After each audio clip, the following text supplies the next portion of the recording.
aquí lo tengo en catalán, está investigación en diferentes universidades del mundo, entre ellas pues, la Concordia University de Montreal, Universidad de Brighton, la Universidad Católica en Bélgica de Lovaina, etcétera, etcétera. Es secretario de la red de renta básica y sobre todo importante nos va a hablar de algunas experiencias piloto en diferentes lugares del mundo sobre renta básica y el impacto que tiene el contexto político en todas ellas a pesar de la capacidad de implementación y el buen funcionamiento de la ley. Bueno, muchas gracias. Presentaciones hechas. Estoy muy contento de estar aquí, principalmente porque, o en primer lugar, porque he asistido a varios de los simposios, he participado en ellos, que es la primera vez que intervengo, así que estoy muy contento por eso. Y también, por toda la gente que habéis hecho el esfuerzo de venir aquí, entre ellos y ellas, compañeros de la universidad, el trabajo y también familiares. Así que triplemente contento, pero también triplemente asustado, por qué no decirlo, por las triples posibles amonestaciones que voy a tener a partir del lunes en estos tres ámbitos de mi vida, ¿no? Así que excusarme, como decía Sara al principio, aunque quede mal empezar por disculpas, disculparle por lo menos en estos tres ámbitos.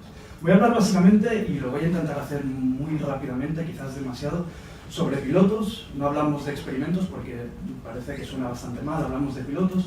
De esta cuestión de redistribución, yo suelo apuntarlo entre paréntesis lo de la red, otro día lo discutimos con calma. Coaliciones políticas e ideológicas que pueden llevarnos o pueden acercarnos a escenarios más plausibles en los cuales imaginar la introducción o la aplicación de una renta básica y obviamente toda la relación de estos tres elementos con el tema de la renta básica. Para no agobiaros y no cansaros, este slide en realidad inicialmente eran 4 más. ¿Sí? Son los experimentos que están en marcha o están planificados en varios sitios del mundo. En Finlandia, en Utrecht, y hay que decir también que Utrecht es solamente una de las 6 ciudades de Holanda donde se aplica este tipo de experimentos. Ontario, que desafortunadamente el gobierno central ha cancelado el experimento hace muy poco.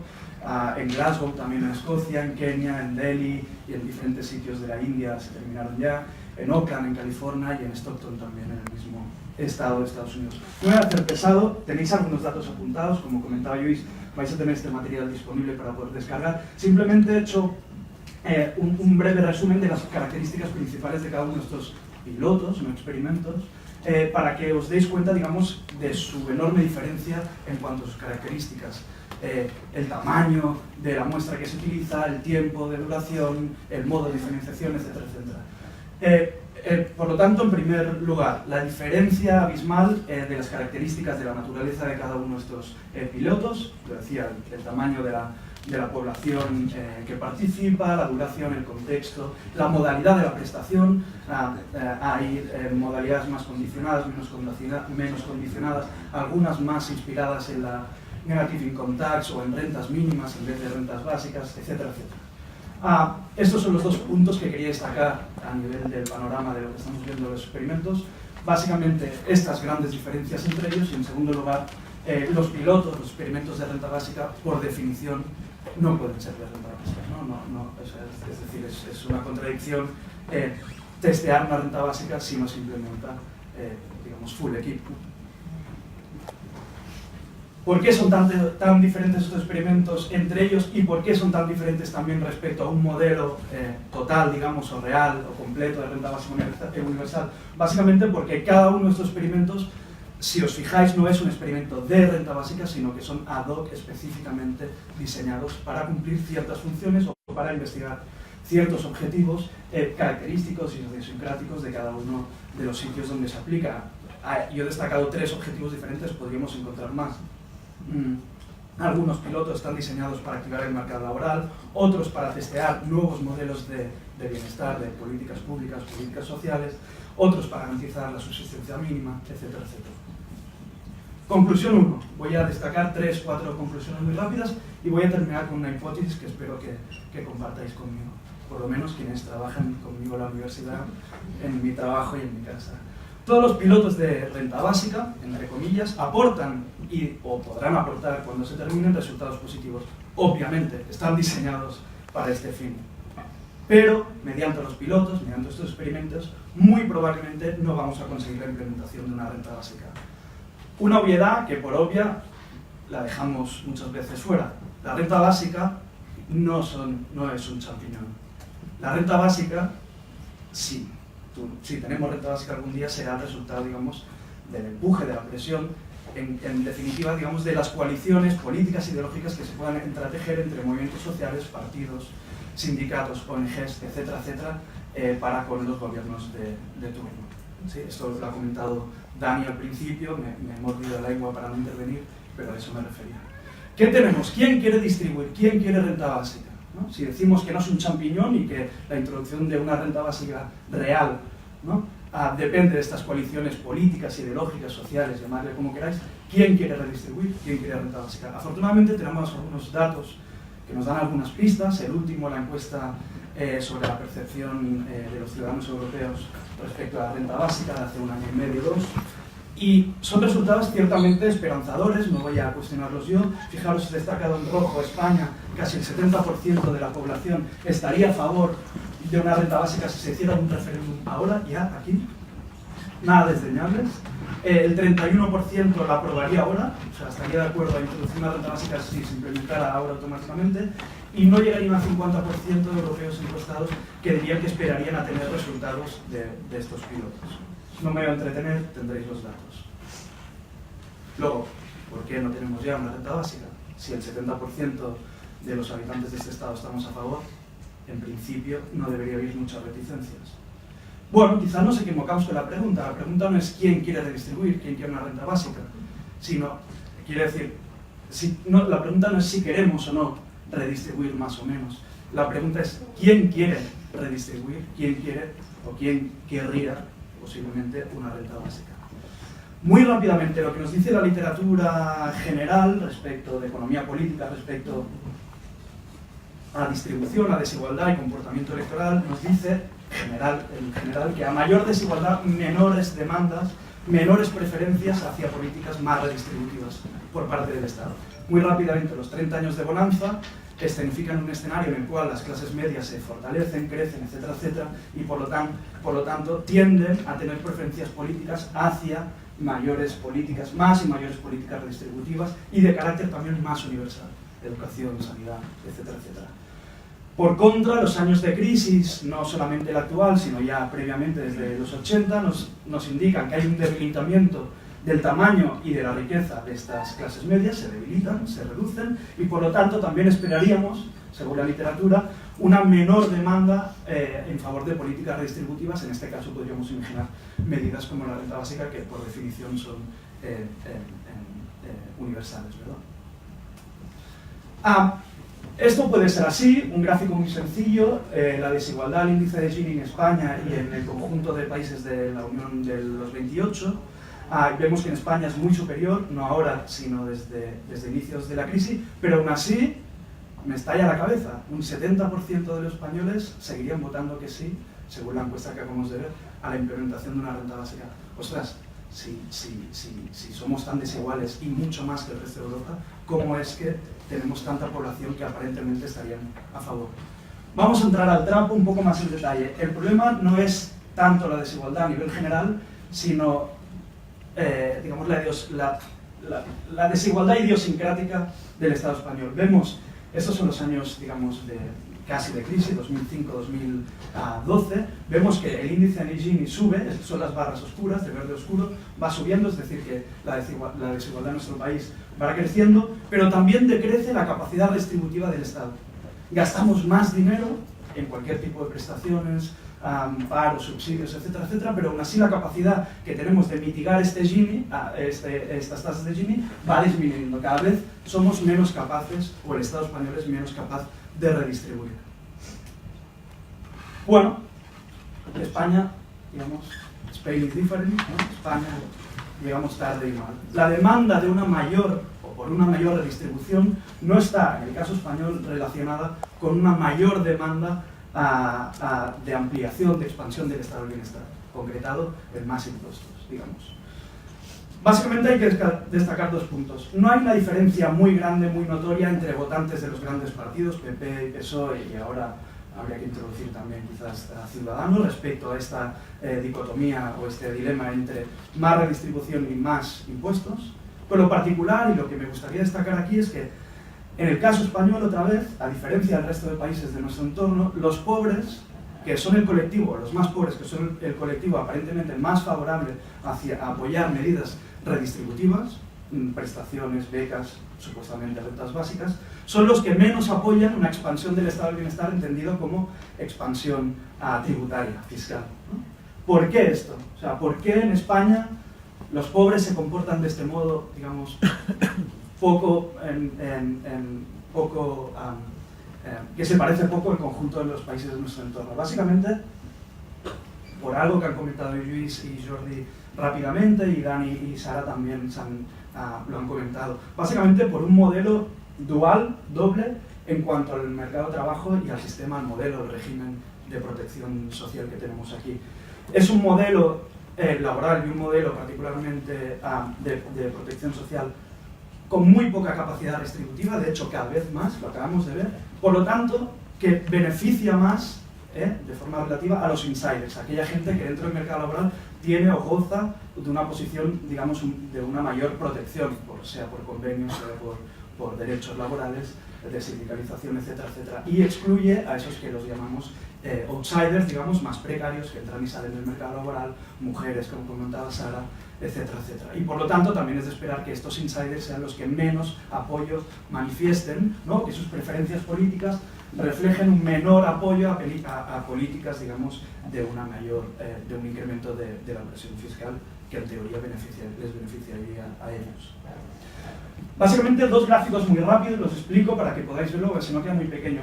Penalizamos a los outsiders. Este gráfico muestra la media de países de la UE de los 28, la proporción de personas perceptoras de prestaciones públicas entre aquellos colectivos de desocupados o gente que no son ocupables por la razón que sea. Fijaros, en España, de estos colectivos, casi, estamos hablando que solamente el 50% de ellos acceden a algún tipo de prestación. La media del conjunto de los 28 no es mucho más esperanzadora, pero sí que es verdad que es 12 puntos mayores. El 63% en el conjunto de la UE, de aquellas personas que están desocupadas o que no pueden ocuparse, reciben algún tipo de prestación, ¿sí? En conjunto de la media es terrible, ¿no? Que el 60% de la población, solamente el 60% de la población que no puede trabajar puede acceder a prestaciones de algún tipo, pero es peor todavía en el caso nuestro, ¿sí? El ejemplo opuesto a este dato a mí me deja apabullado, ¿no? La proporción de prestaciones públicas que van al 20% de hogares más ricos, el 20% superior, y las prestaciones que van al 20% de hogares más vulnerables. Fijaros, en azul, las barras azules representan el quintil inferior, el 20% de hogares más pobres, y el cuadradito naranja, que vosotros lo veis de negro, son aquel total de prestaciones públicas que van a los hogares, al 20% de hogares más ricos. Fijaros que si de media, ¿no? En los países de la OCDE el 20% inferior se lleva el 20%, ¿no? Ahí está a cero, digamos, la escala de la OCDE. En España es terrible. El 20% de familias con menos capacidades económicas, digamos, reciben el 10% de las prestaciones, mientras que seguimos hiperbeneficiando a aquellos cuartiles, a aquellos 2 deciles superiores de la renta. Es decir, nuestro estado de bienestar distributivo funciona mal, pero es que además beneficia a aquellos que están mejor y penaliza a aquellos que están peor. Bien, el problema, ¿no? Como siempre hemos dicho y estamos muy acostumbrados a escucharlo, la clase media, ¿no? La clase media es la que más ha padecido en la crisis, etcétera, etcétera, y estamos muy acostumbrados a escuchar esta frase. Bueno, ¿qué hay de estas empobrecidas, nuestras pobres clases medias? Paradójicamente, y no quiero ofender a nadie, en realidad comparativamente no están tan mal comparados con el resto de países europeos. En realidad, los hogares que están, digamos, que podríamos suponer clase media, los 2 deciles centrales de la distribución de la renta, que es que están por encima del 40% más pobre y por debajo del 40% más rico, ¿sí? Acumulan el 17, 17,4, 17,5. Esto es una diferencia, no ha llegado a un punto con la media de la OCDE.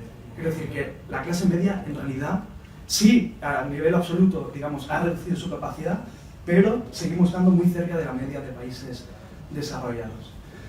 Vamos a fijarnos, ¿no? 2 indicadores muy rápidamente. La ratio 90-50, es decir, la diferencia entre hogares ricos, el 10% superior, y los hogares, digamos, de clases medias, entre muchas comillas, es decir, los que se encuentran en el decil 50. La diferencia entre clases ricas y clases medias, para simplificarlo. Veis que hasta el 2007, ¿no?, la diferencia entre ambas clases no era muy grande. El problema llega con la crisis, perdonadme, donde esta distancia crece muchísimo más, ¿no? En la media de la UE, esta diferencia entre clases ricas y medias más o menos se mantiene. En el caso español, la diferencia crece. Lo que pasa es que sí que hay que decir que esta diferencia, aun creciendo durante 5, 7, 8 años últimos, no es extremadamente grande. Esta diferencia entre clases ricas y clases medias, repito. El problema viene con el siguiente gráfico. La proporción, la ratio 50-10, es decir, aquellas familias que se encuentran, que son clase media-media, en el 50% de la distribución de la riqueza, y aquellos que acumulan, que están en el decil inferior de la renta. Aquí es donde tenemos el problema y es lo más característico del caso español, ¿no? Hasta el 2007, otra vez con la crisis, la distancia entre ambas clases en el caso español era la más grande de la Unión Europea. Un hogar medio disponía de 2,2 veces más renta que de media las clases pobres, y mientras que la media de la Unión Europea no llegaba a 2 veces esta diferencia. Antes de empezar aquí, podemos achacar todos los problemas a la crisis, ya me gustaría, pero no es así. Desde el 2007, ahora sí, con el contexto, con el escenario de crisis, esta diferencia crece todavía más, y en el 2011 nos encontramos que la diferencia entre clases medias y clases pobres se ha multiplicado y es 2,6 veces superior, ¿sí? Estados Unidos nos supera solamente por un punto, y es mucho. Bien, seguimos diciendo, el problema son nuestras clases medias, se han empobrecido, se han adelgazado, desaparecido, se han polarizado, lo que queráis. El problema, lo característico, lo idiosincrático de la distribución de la desigualdad en el caso español es que somos más desiguales que los países de nuestro entorno, porque nuestros pobres son mucho más pobres que los pobres de aquellos países, ¿sí? El problema, y digamos, hay que tomarlo con pinzas, el problema no es que nuestros ricos sean particularmente ricos, el problema es que nuestros pobres son particularmente pobres. Otro gráfico para terminar. En el gráfico de la izquierda tenéis la riqueza total del país, que acumula el 10% más pobre, y en el de la derecha al revés, lo que acumula el 10% más rico. Lo veis aquí, lo que pasa es que los colores no quedan muy claros. En España el 10% más pobre acumula el 1,8%, mientras que en el promedio de la OCDE es casi 3%. ¿Sí? Otra vez lo mismo, nuestros pobres son mucho más pobres que el resto del conjunto de la OCDE. Este es el problema. ¿Sí? Mientras que la riqueza que acumulan el 10% más rico, no se ve muy bien en el gráfico, pero entra o converge mucho con la media de países de la OCDE. Yo sé que lo que digo es, digamos, se puede utilizar, hay que decirlo con pinzas y hay que analizarlo con pinzas, pero el problema, repito, no es que tengamos muchos ricos, que es un problema, el problema es que nuestros pobres son muy pobres. Conclusión 2 y conclusión 3. Somos más desiguales, no por debido a la distancia entre clase media y la clase alta, sino porque la clase media es, en términos relativos, mucho más rica que la clase baja en comparación con los países europeos y la OCDE.